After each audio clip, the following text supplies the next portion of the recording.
Yeah.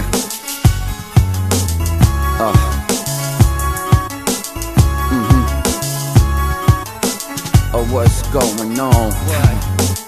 What's happening? What's going on? Come on.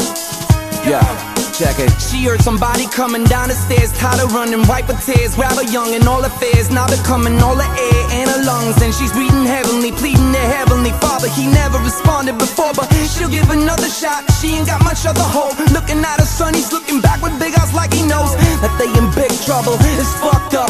She truly feels he's the only one that ever did love her. She love him too, of course, but hate him at the same time. Reminder of his father, Lord knows that he got the same eyes. Her boss raped her at the age of 15. Now she done poisoned him, gave him strychnine, and now he lying there, eyes wide open. She can't find a way up, and the door fly open. Turn around, see the shadow of his old wife, hoping she's dreaming. She starts screaming, but she can't cry for him. She go, look into my eyes, tell me what you see. I cannot even cry, despite our history.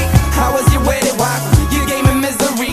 You cheated in your life, that's what you did to me. Then the eyes of the young woman and the widow meet across the room, the dead bodies in the middle. But the lady's looking at the baby saying it's so little. I always wanted a son, I guess I really thought a kid would bring the loving back into our once passionate marriage. All that's left of that is a photo album in the back of the garage, with the stack of love letters he sent from the war trenches in the attack of the Arabs.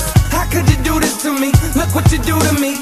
How could you come into my life just to ruin it? Blood thicker than water and love sicker than all the infidelity. She young enough to be a daughter. I said, how could you do this to me? Look what you do to me.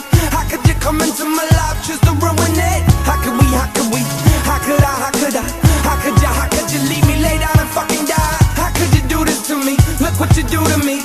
How could you come into my life just to ruin it? Blood thicker than water and love sicker than all the infidelity. She young enough to be a daughter. I said,